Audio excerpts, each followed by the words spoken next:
Good afternoon. It is Tuesday, and well, it's afternoon for me. I don't know what time it is wherever you are, but anyway, it's time for our weekly hangout where we are here to help you to learn English. So if you have any questions, please do get them going in the chat because so far we haven't got any questions. But yes, I'm Colin, as maybe hopefully you know, and this is Tony. Tony, how are you doing? I'm doing pretty well. How are you? Not too bad. Yeah, so we've got a few people watching already. I know that AJ's there. He said yo, yo, yo in the chat. And we have a few people waiting for us to get started. So if you are watching, please say hi so we can say hi back. And also, yes, if you have any questions, please, yeah, let us know. And we'll do what we can to answer them. Yeah, definitely. But yeah, in the meantime, I mean, there's certain questions that come up a lot. That's true. What are some of the ones that you can remember that we've answered or we've talked about several times? I guess it's normally things that we don't have. There is no easy answer for. That is part of it. I mean, we get a lot of questions. Well, we've been getting a lot of questions recently about writing. Yeah. And that makes a lot of sense. Like, you know, you have to write you have to write an essay in an English test, right? You often have to write essays in a university course. You know, sometimes if you're applying to a school in an English speaking country, you have to write a kind of an entry essay or something like that. So it does make a lot of sense that this is something that people need to know. Yeah, and also when you have certainly like the Cambridge exams or in IELTS, yeah, or things like that, you've got like the 5 sections. You've got, yes, reading, writing, listening, speaking. Is it 5? Yeah, I think then it's like use of English. Yeah, use of English, which is like grammar and stuff. Yeah. Right.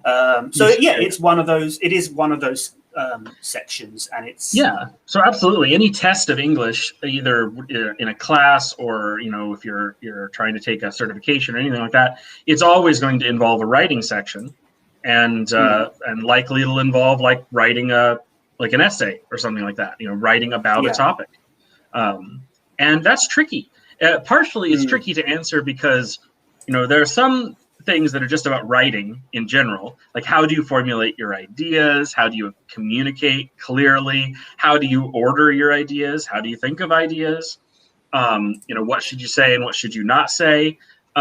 But then some things, you know, sometimes like it's hard to say, well, what's different about this in English, right? That makes this a good tip for English.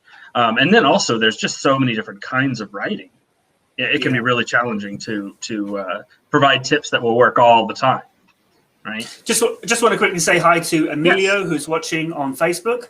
Thank you so much for joining us, and thank you for saying hi. And Jack Darby's here. Jack's welcome back, Jack. One of our regulars. So yeah, great to see you, Jack. Again, if you've got any questions, get them coming in, because at the moment we're just talking about questions that have come up a lot in the past. Yeah, definitely ask a question if you've got one. Yeah. So yeah, we're talking about writing, and I guess with a lot of it, maybe what people are what they really want to know is more about exam technique than actual writing. So. Oftentimes, yeah. Because probably if they're asking about writing, it's because it's a section in an exam and they've got that exam. Yeah. I think it's mostly either an exam. Sorry. Yeah, no, I was just going to say that's causing them some, you know, it's causing them to worry. Obviously, yeah. I think a lot of it is exams, or that they're in a class that requires them to write essays, and both of those are like, that makes it more challenging to answer a general question about it, because if you're in a class, we don't know what your teacher has told you, right? Like, oh, you know, make sure that you always do this, right? Like, I think last time I gave the example of a 5-paragraph essay. I usually tell my students in my classes, because I'm usually teaching more advanced classes, and I tell them, don't write a 5-paragraph essay. Choose a different organizational structure. But your teacher may have told you have to do a 5-paragraph essay, and then you have to do that, right? And so you never know what exactly the teacher has told you. The same is largely true for those exams. Some of them require very specific things, I know some exams at least used to. I'm not sure now, but they used to take off marks if you used contractions or other informal language that are really common in speaking, but that we don't use them in an essay most of the time, right? Like and so that can be, writing. yeah, informal types of writing. Yeah, exactly. Although, again, formal is, there's different levels. An essay isn't necessarily that formal, not as formal as, say, a business letter or something like that. But, yeah. Yeah. And again, a lot of the exam technique comes down to reading the question properly. Definitely. Because they'll normally give you some sort of it's rarely going to be just completely free, where it's just going to say, hey, tell us about a recent holiday or something like that. You may get an exercise like that in a class, but it's not likely to be the case in an exam. So I think writing questions in exams are as much about reading as they are about how you write it. And that's on purpose, right? They're testing how well are you understanding the question, right? To be able, because you can't answer it if you don't understand the question well, right? And that's true of so many things in life. Like, really, are you paying attention? Are you reading clearly for comprehension? I always give the tip, after you read a question, ask yourself, what information does this question want from me, right? What am I actually going to give it? Not what the answers are, but like, okay, so is the answer, are they looking for a sentence? Are they looking for an idea?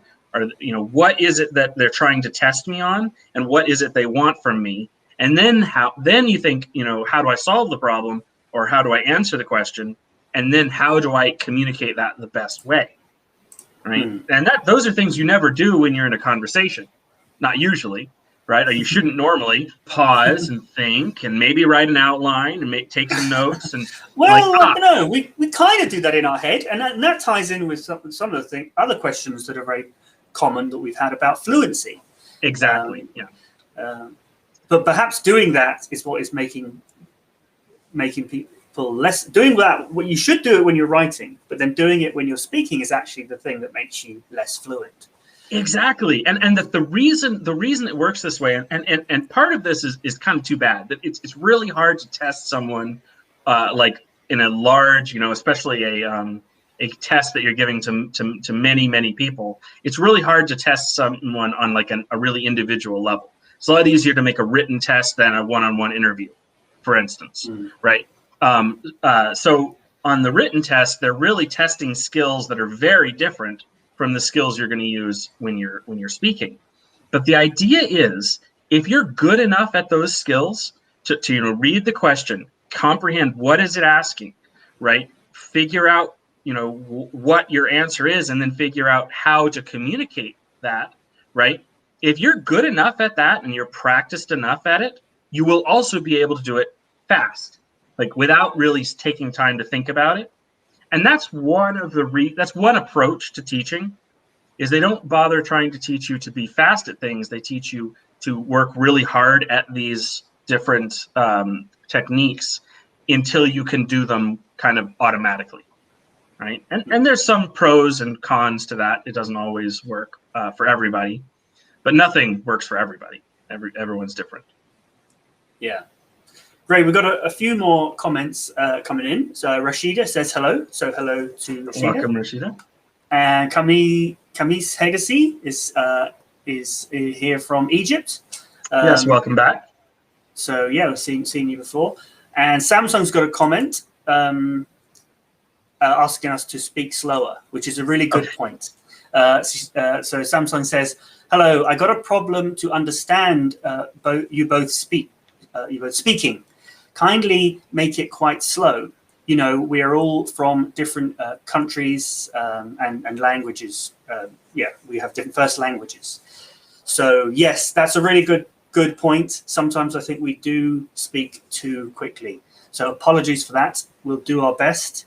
And feel free to ask us to slow down again if we do get carried away and start speaking too quickly. So yeah, thank you for that comment. So Jack's got a comment, and then there's also one from Zahira. So we'll start with Jack's comment. He says, it's only after... Go ahead. Well, Rashida had a question also. Oh, sorry. Yeah, I missed that one. Even before that. We'll start with that. We'll start with Rashida then. Can you tell me what's the difference between testing and evaluation, please? Thanks in advance. Good question. Yeah. Do you have an answer to that? I mean, I think they're both the same thing in a way. The problem here is that depending on the context, they will mean different things, right? In education theory, they mean different things. In engineering, they mean different things. But each of those different kind of contexts is going to have a different meaning for each of them, right? Yeah. So in English, generally, they mean very, very similar things, right? Testing is a little bit different because testing is like you have to check whether something works under pressure when it counts, right? To test something, you have to make it a little bit hard, a little bit challenging, right? So that people have to work for it. Maybe they're a little stressed, they're a little concerned, right? Not hugely, but at least a little, right? Whereas evaluating, it might mean that, but it doesn't have to mean that. So I think that's. But again, it might be a very different exact meaning between those two things in a specific context. Yeah, I think in specific context, they might use what say in some institute where they teach English, they might use one to mean one thing and evaluation to mean one thing and test to mean another thing, or they might be the same thing, but they might have their own meaning within that institution. Exactly. But I would say, generally speaking, a test is like to see if you are this level. You know, this is the level, and we're testing to see if you are at that level. So it might be, so you kind of pass or fail a test. Whereas an evaluation is to find out where are you? What's your what is your level? What are your, or more importantly, what are your needs? What is it that you need to work on?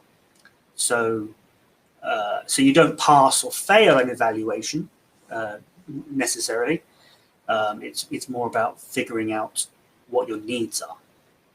And that can be in regular English. If we're not talking about teaching, people talk about evaluating something. It means they're kind of observing, they're thinking about it, right? Like you evaluate your choices.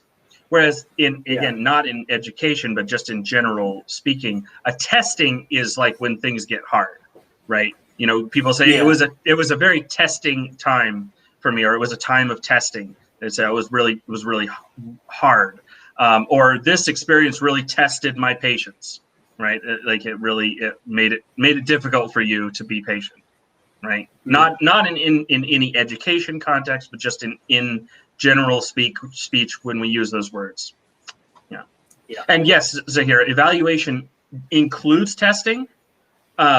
If we're talking about just the baseline definitions of the words, but if you look at a specific context, it might not mean that anymore. Oh, Hamis also had that comment. Yes.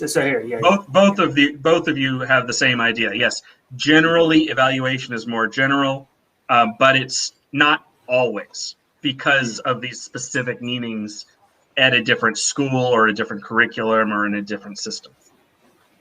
Great. Okay, let's move on then, because we've got a few other got great comments. questions here.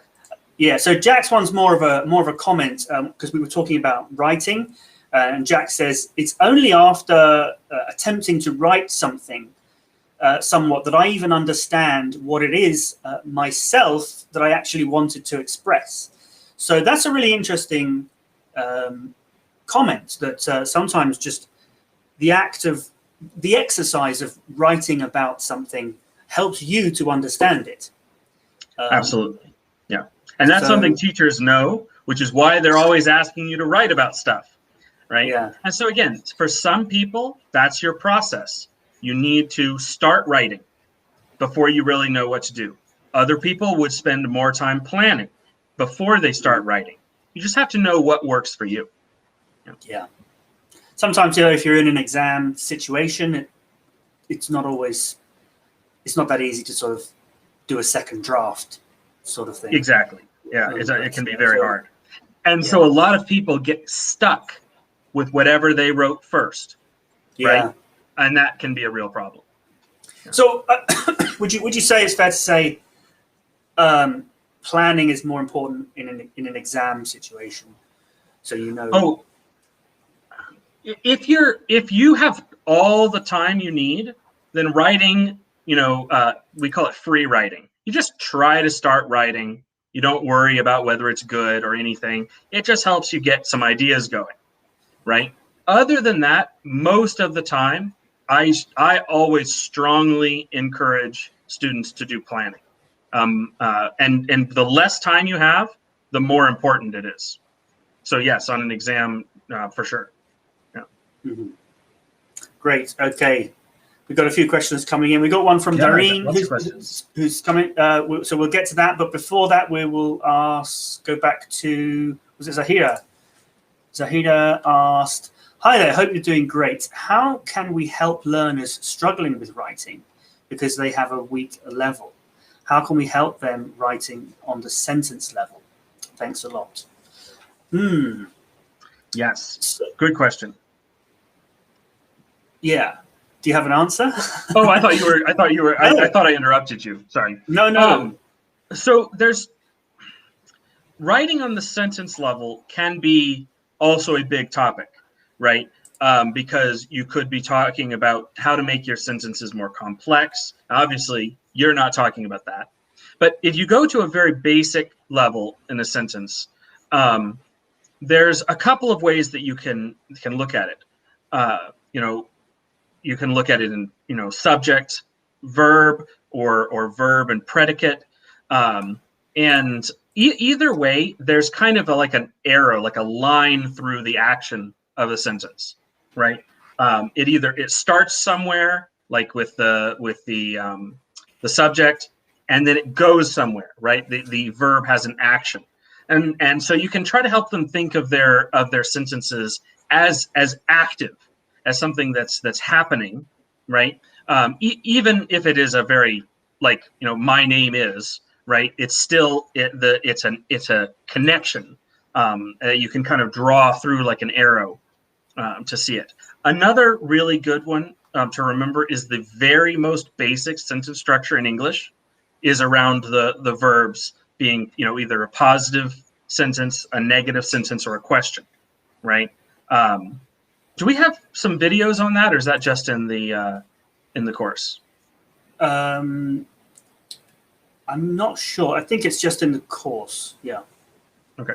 But everything that's in the course, we do want to eventually make some free versions. So. Oh, absolutely. Yeah. If there's demand for it. I was just Googling ahead for Dareen's question. Should we move onto that now? Sure. Yeah. Dareen asked about phonetics. I have a request in phonetics. I wish you do a video about how to make a brief description of the articulators and the respiratory system in the words. So yeah, that's a really good a good point, because we are always saying that pronunciation is physical, and so when you say the articulators, what you're referring to is the physical parts of your parts, the tongue, the lips, the vocal cords, the vocal cords, but other things that people may not be aware of, like the alveolar ridge. And the palate, the hard palate, the soft palate. And all those things that we use when we speak, but we may not know what they are or what they. I mean, you don't need to know what they're called. No, and I guess no. But if you know what they're called, then it's easier to explain what to do with them.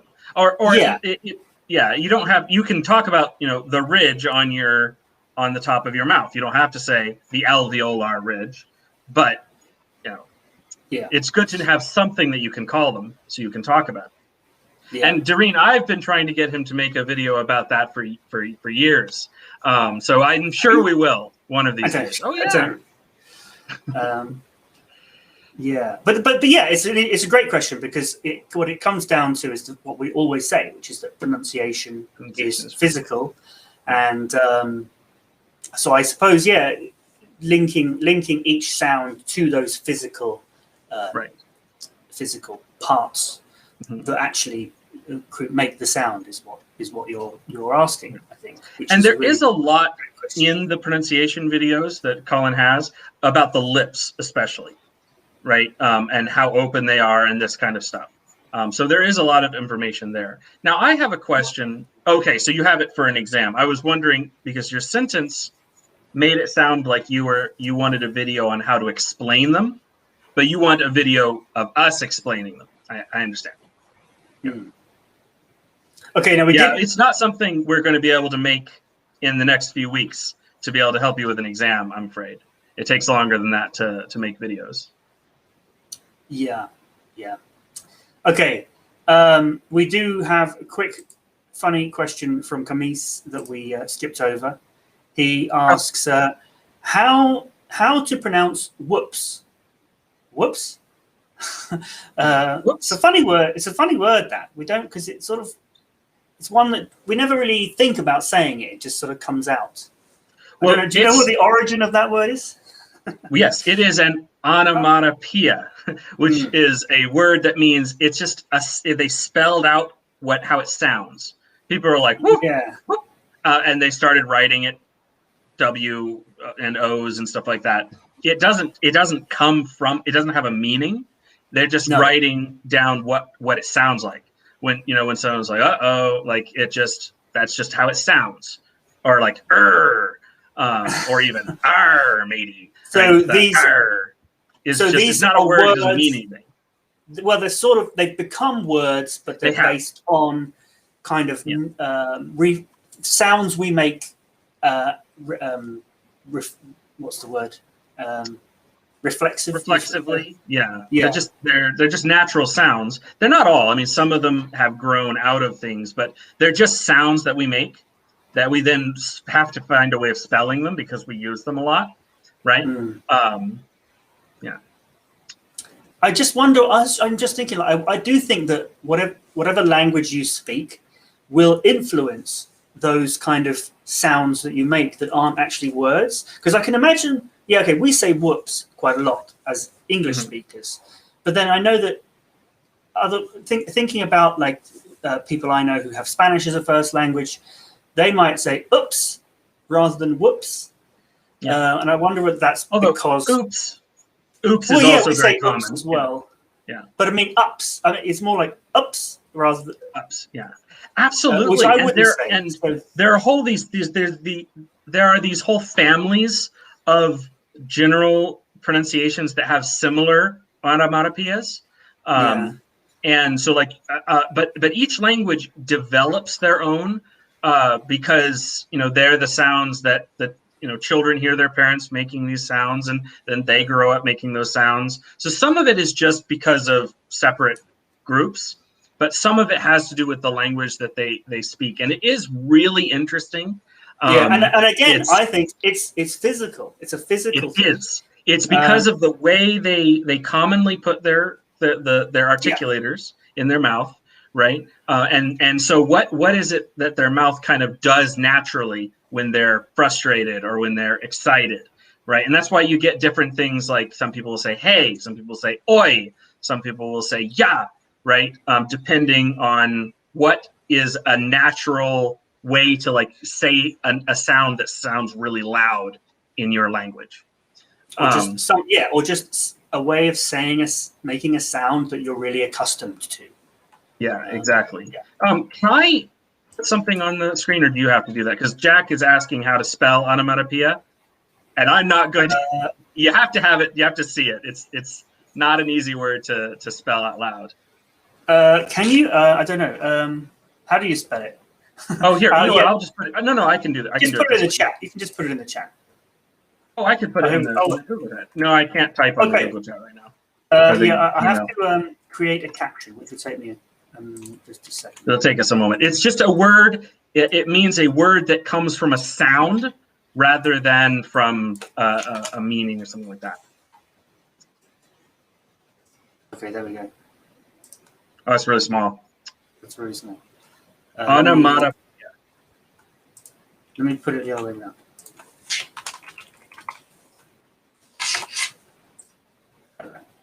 There we go. Onomatopoeia. And that O-E-I is a very strange spelling that you don't normally see. This is just a weird word. Yeah, but I mean, it's a word for weird words, so it just fits. Yeah. I remember this is a word that we learned in a class. I was probably I was a kid. I don't remember. And for whatever reason in my family, this just became a funny word that people would say when they were trying to get people to laugh. They'd say onomatopoeia. So that's why I remember it. But it's a really weird word.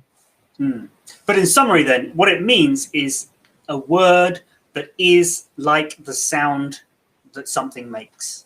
Yeah. Like a splash or a splat. Like splash. Or, or like cuckoo or whippoorwill or chickadee. Like sometimes the name of an animal, especially birds, come from like just how do you spell the sound that they make, right? Cuckoo,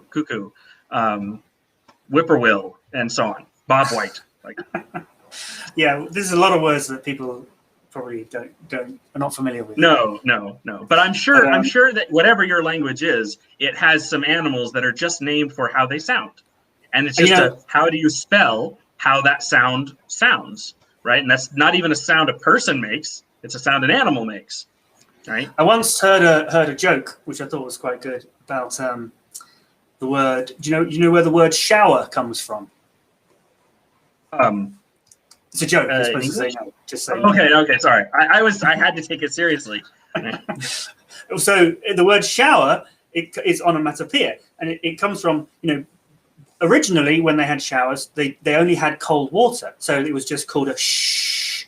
But then suddenly they invented hot water, and it became a shower. But anyway, I imagine everyone's laughing right now. That was a joke. That's not true. But it illustrates what onomatopoeia means. Okay, let's move on. You're supposed to laugh, Tony. You could. I laughed. Okay. Okay. Let's see. Okay, so now we have to go way back to where our actual last question was. I think we got a question here from Loan. Back to us talking about writing. When I'm planning to write something, I got a problem with the grammar of mother language and English. I'll translate it from mother language to English. How can I fix it? Thanks a lot. Okay, so obviously the grammar is different in your first language to your second language, and I mean this is a common thing. Absolutely. We get this with this all the time, and I suppose if the grammar was the same in all languages, then languages would be much easier to learn. So, I mean, one thing that's helped me with this is kind of thinking about the mistakes. When I was learning Spanish, for example, thinking about the mistakes that Spanish speakers made when they're speaking English helped me to know what the grammar is in Spanish, or how you would say something in Spanish. I don't know if that is helpful. I don't know if you know English people trying to speak your language. So that may not be very helpful. But that's an interesting question. What about you, Tony? What do you think? Yeah. Again, this is something that will work for some people and others not. Some people that works really well. Like you can write it either in your head or on paper in your own language and then translate it. But for some people, that just doesn't work as well. Partially because translating is not the same as understanding a language, right? Being good at translating is a completely different skill. Like, you have to be good at the language, you have to be good at both languages, but translating is still something that is a very different skill. Like, I have very, very rarely had to translate from one language to another. It's not something that I'm very practiced at. Well, speaking, writing is different for me anyway. So sometimes that just might not be something you're good at because it's not something you've practiced a lot. So sometimes it's better, and it's always better in the long run, to think about how to say it in English without trying to translate what you would say if you were speaking in your own language.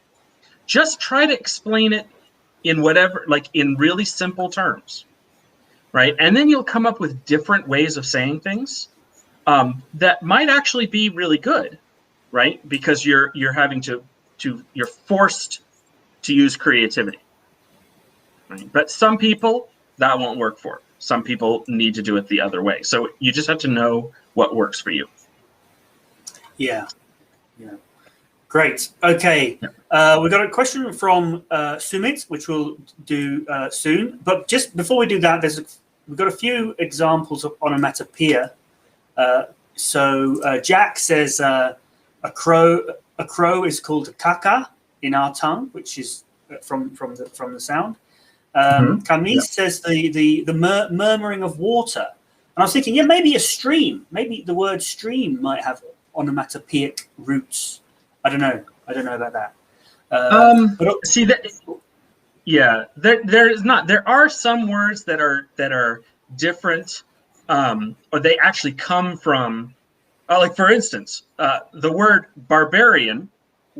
There's some debate whether this is true, but they say that it came from the Greek barbar, which they were just an onomatopoeia of what it sounded like when foreigners spoke. It was like bar, bar, bar, bar, bar, bar. It didn't sound like anything, so they started calling them barbar or barbarian.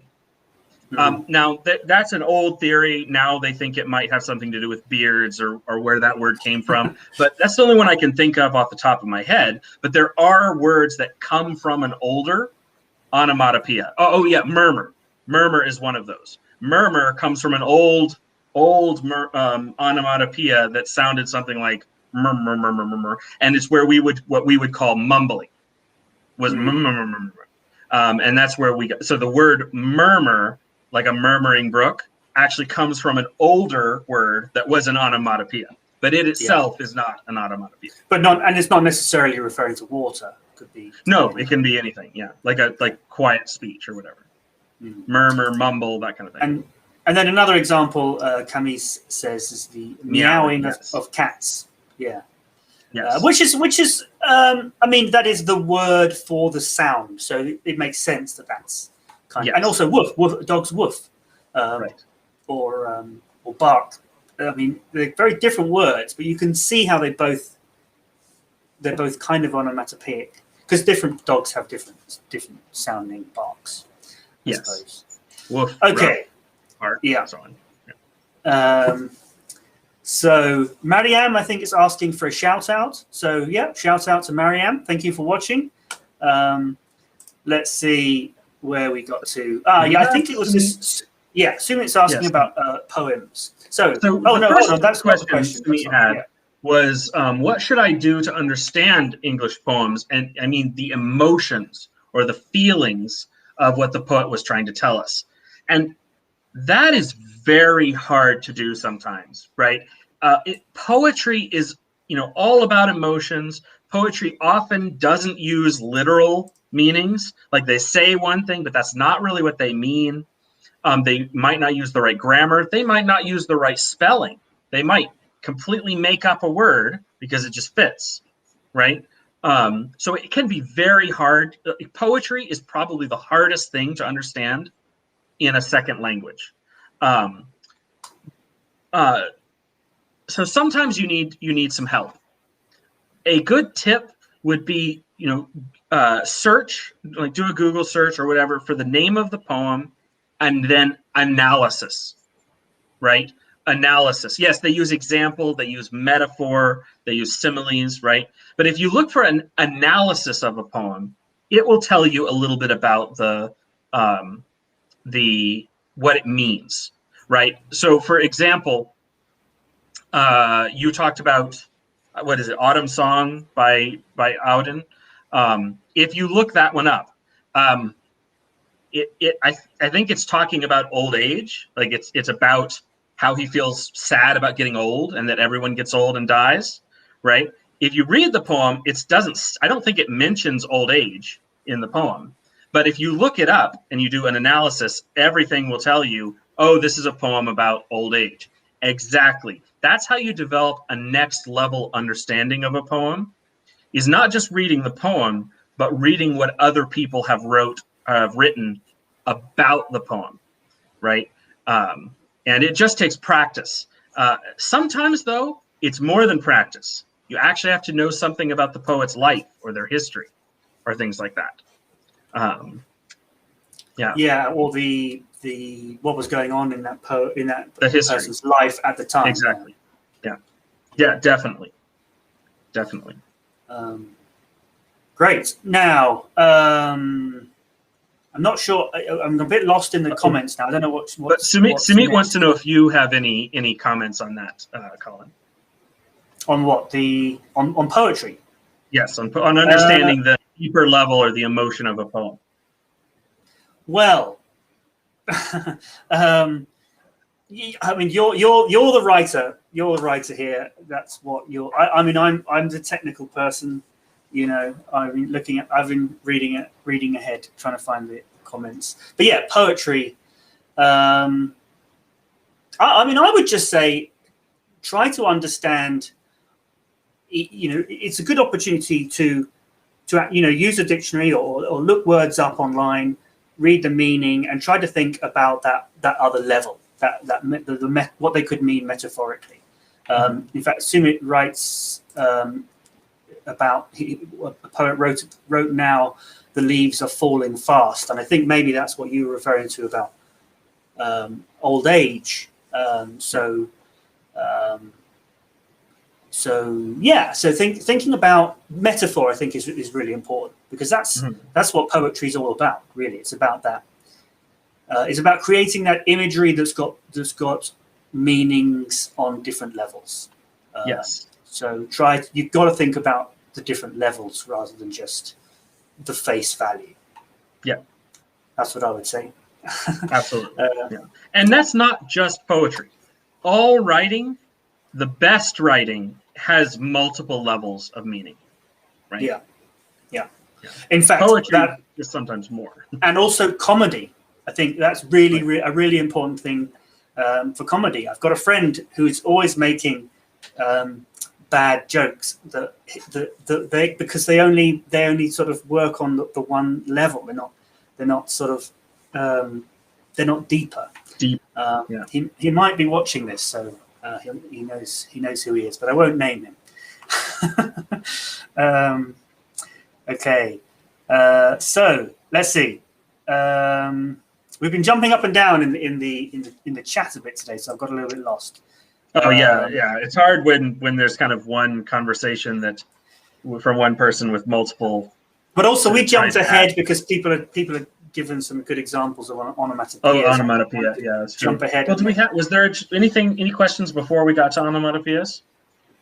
I don't think so. Anyway, let's just skip ahead. If we have missed anything, feel free to retype it. If we yeah, sure. Yeah, if we've gone ahead. Let's see, where have we got to? You see, there's just lots of comments that aren't really questions. Yeah. So there are a couple of questions. I see that. Oh no. Well, anyway, Jack. Oh, yeah, just a lot of talking about onomatopoeia, bim tevi. That's interesting. That sometimes the same onomatopoeia will show up in multiple languages because it sounds the same, right? And so they're just trying to come up with, how do you spell that in my language? How do I spell that in this other language, right? And so you wind up with the same the same sound, spelled differently, but in many different languages. Yeah. Yeah, I think that maybe is similar. Zahira on Facebook says, since you mentioned Berber, the native inhabitants of North Africa are called the Berbers, or the Amazigh. Yeah. No, I'm a big fan of the Amazigh. I don't think that name is connected. The Berbers got their name in the 1,000 years after the Greek word barbarian was common. So I don't think that comes from that. But I'm not 100% sure. It might. Yeah. Yeah. Tony, Jack's got a good question. He says, "Is there anything that Tony doesn't know?" There are lots of things that I don't know. There are lots of things I don't know. Well, you know a lot more than I do, so that's why I am glad to have you here. And it's why I let you do a lot of the talking sometimes while I do the technical side of things. Yeah. So let's see then. I think Zahira had a question that she asked earlier, but I don't see it anymore because it's not on my screen. Here's a question. Yeah, Zahira's got a question about, is there a difference between motivation and engagement? Oh, yeah. Oh, that's a good question. And yes, there is. So sometimes we use these words interchangeably in teaching. We say, oh, the students aren't motivated, or oh, the students aren't engaged, right? But motivation and engagement are very different, right? Engagement, the word engaged just in English, it means linked together and active, right? Like think of gears turning, and if they're linked together and active, they're engaged. If one of them's turning and the other one's not linked to it and it's not moving, well, it's not engaged, right? So engagement is whether the students are active and interested in what they're doing. They're taking part. They're connected and they're acting. They're active, right? And so you can have engagement without motivation. If you teach a really interesting lesson, people might be really engaged even if they're not motivated. Motivation has to do with what you want out of something, why you're there. We talk about internal motivations, like something that you want, or external motivations where it's something that someone is either pushing you into or something you're going to get a reward for or whatever. That's why you're there. Like motivation can carry you through a whole class or learning a whole language. Engagement carries you through an individual lesson, right? You might be really motivated to learn a language, but if you go and the class is really boring and you have a hard time taking part, then you might not be engaged, right? So motivation and engagement are both really important, and sometimes we treat them as if they are the same thing. They're not. So that's an excellent question. And obviously, you can tell it's something I'm very passionate about because sometimes I see people focusing way too much on motivation and ignoring engagement, or sometimes all they know how to do is engage and they don't know how to motivate, right? Because if you can teach really exciting lessons, but then no one ever does their homework, right? Then I need to help motivate the students, not just engage them, right? Because motivation stays with you after you leave. Yeah. Right? Yeah. So, do you think it's fair to say that motivation is something that makes you create something, whereas engagement is something that you do with something else, with something that's already created? You can engage with a text or engage in conversation, but you can be motivated to write a text or motivated to start a conversation. Certainly you can't engage with something that's not there. I think that's the key, is that engage is something you do with something. A text can engage you, right? It's a connection between you and the book. A class can engage you. It's a connection between you and the class. A conversation can be engaging. It's a connection between you and the conversation. so motivation is can make you do something that's already there, or it can make you do something new. But engagement can't act alone, right? So that's why like engagement has to do with how excited, how active are you in the class, like during the class, and motivation is more about, does that excitement stay with you when you are on your own, right? So engagement is about connection to people, or connection to something. Something, right? Yeah. Great. Okay, now I think we've covered all of the questions as such. Although today's been great because we've had loads of extra sort of comments as well. Yes. On what we're saying. Really interesting.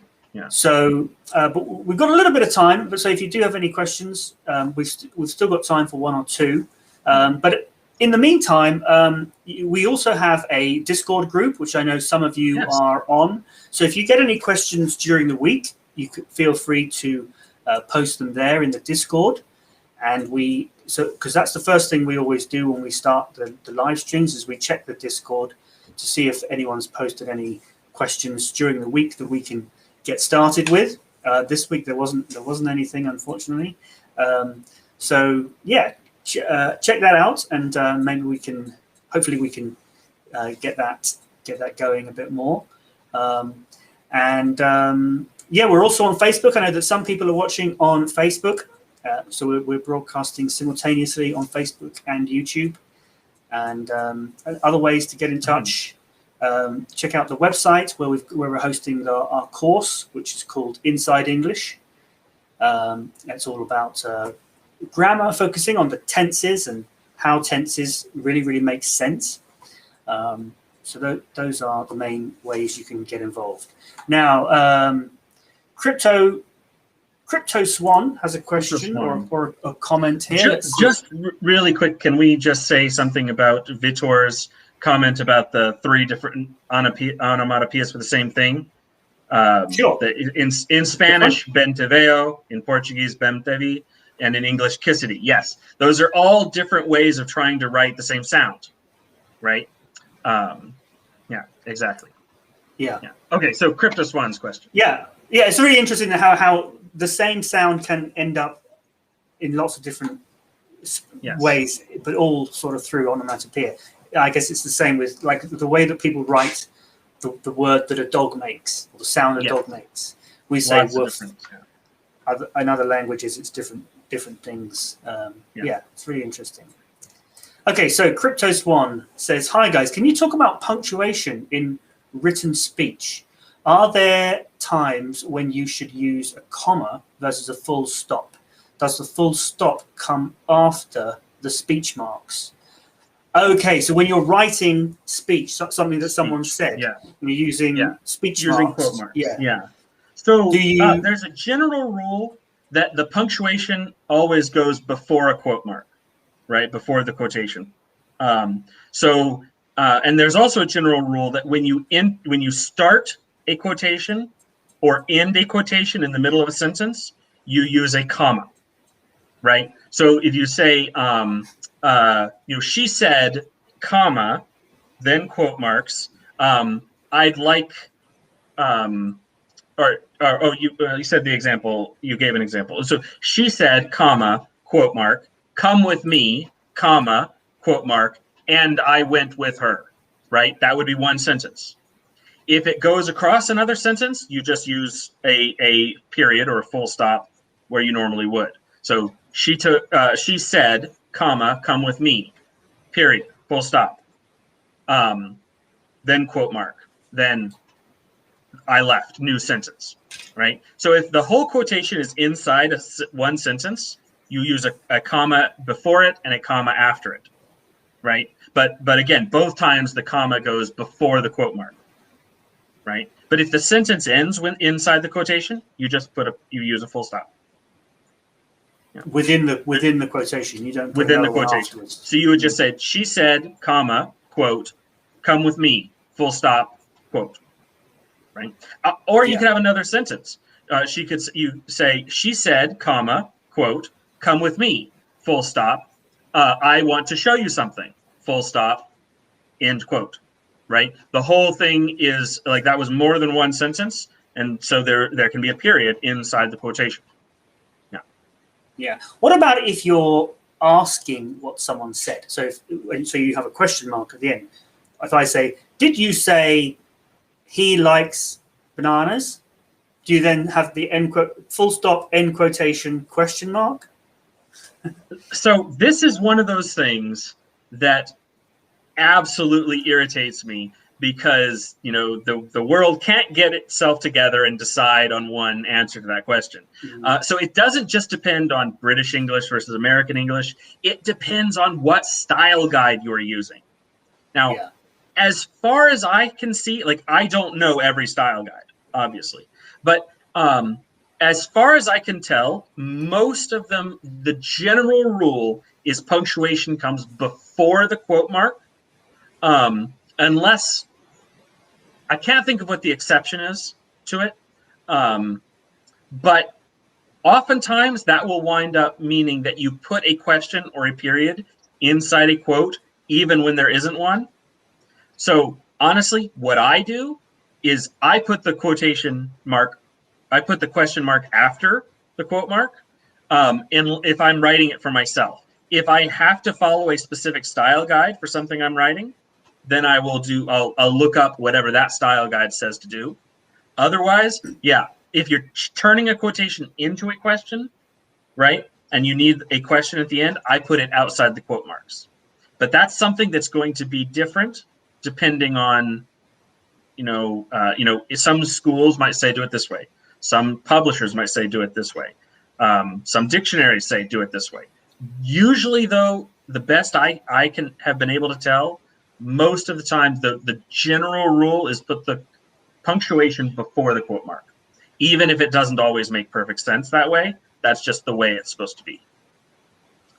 Okay. Yeah. Yeah. Great. But this isn't one of those things that there's a fundamental, this is how English works rule to it. This is one of those things where comma before quotes,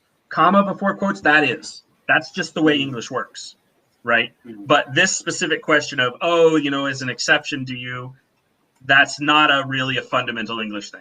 It is going to depend on which publisher, really. Okay. So, I hope that was helpful, Crypto Swan. It sounds like it was. It's a complicated question to answer, so, yeah. Yes. Now, there's a comment from Jack here. Can we quickly do Zahira's question because she was asking about engagement and motivation again? Sure. This one? Can we say that engagement is intrinsic, whereas motivation is extrinsic? So for people who don't know, intrinsic means it comes from inside you. It's your own personal motivation or whatever. Extrinsic means it comes from outside. So if someone says, "I'll pay you $50," that's extrinsic motivation, right? Or if you do something because you don't want to be embarrassed, that's extrinsic motivation. So no, motivation can be intrinsic. Like, I'm doing something because I really want to accomplish some goal, right? I'm learning English because I really want to go study in the UK. Or extrinsic, I'm only learning English because my parents make me. Or I'm learning English because I don't want to be the only one in my class who doesn't know English, right? So motivation can be intrinsic or extrinsic. Engagement is always with something else. So you could say that's extrinsic, right? It's always with a group or with some, with a book or something. Engagement is always outside of yourself. You are connected to something else. But motivation can be intrinsic or extrinsic. Yeah.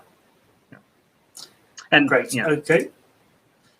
Okay. So this comment from Jack, then back to talking about writing. Writing, if it's an expression, like everything else, must be innate. So predictably, one can't express something that isn't there. This is a deep philosophical question. People say, a lot of Jack's questions get are far too deep for me. Can you actually write about something you don't know? And the answer is obviously yes, because Lord of the Rings, all science fiction, in a way, all fiction is writing about something that isn't something real. that you really know about. So you could argue that there's something inside of them that, Tolkien was able, there was something inside of him that was like Sauron and like Gollum and like Frodo. And that is true, but at some point it's just a truism. You're just saying, oh, he wrote about something that was in his soul, but what he came up with is not actually what he is, and so on. So that's the cool thing about language, is it gives us the ability not just to talk about what's there, but to talk about what's not there, what doesn't exist. This is something, that shows up in a lot of literature where they say, well, this is something animals can't do. Animals can't tell you, what they wished things were like. They can only tell you what things are actually like.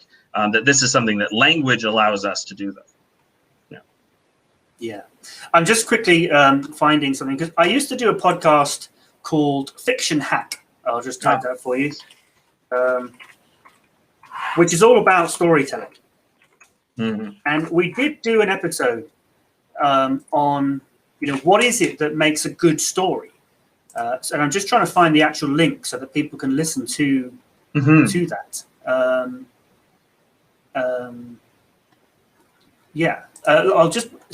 Jack goes on to say, so I presume good writing comes from good thinking. Good thinking comes from being a good person.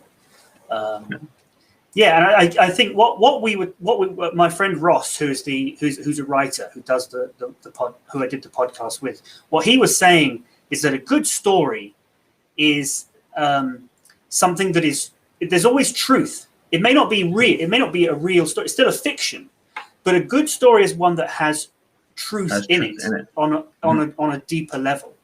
On a deeper level, yeah. But not every level necessarily, and that's I think important. That you can express lots of things, but some of it is going to be expressing what you feel, right? But not all of it is going to be. Yeah. So, well, I'll just the website for the podcast was fictionhack.com, fiction-hack.com. Actually, I'll put it in the chat now so you can check it out. I can't remember what the actual episode was. There was only about 20 episodes, but one of them was something about, what is it that makes a good story? I think you might enjoy that, Jack. And yes, I think Jack would. Yeah, we were talking about getting that podcast back up and running again. So, that'd be great. In fact, Tony did make an appearance in one or two of the episodes. So if you are a fan of these English Language Club Hangouts, then you should definitely check out the Fiction Hack podcast. I think in that one I actually talked about my fiction writing experience. So that might actually be really interesting. I'll have to go back and watch it. Listen to it. It's a podcast. Oh, right. Yes. Listen to it. Yeah. Anyway, okay. I think that's is all we've got time for today. Maybe we just got time for this one quick question, which is a good one. The Black Panzer says, how can I think in English? This is another one that's come up quite a lot. Yes. And I guess it's a big question. It's another one of those questions that there's no easy answer. We did talk about this a little bit earlier, and what I said was, challenge yourself to only try to use, to think about or talk about something using whatever vocabulary you have in English. Just try starting there. Try to explain things very, very simply. Sometimes that actually is really helpful for understanding something or for communicating better, is to just explain it very simply. And that will help kind of give you some practice in thinking in those terms in English. But also I always say, don't be disappointed in yourself if you don't naturally start to think in English, because it's not something that happens at the same level for everybody. Some people might start doing that very quickly, even though they don't really know that much of the language. Others might not begin to do that until they've already, they're practically a native speaker. So people are different. So don't compare yourself to other people in that area. Great. Okay, well, thank you very much for watching. If you've got any questions and we weren't able to answer today, then remember there's the Discord. Join up to the Discord, get the questions coming in there, and we will start with those questions next week. But yes, thank you very much for watching, and we'll see you next time. Bye-bye.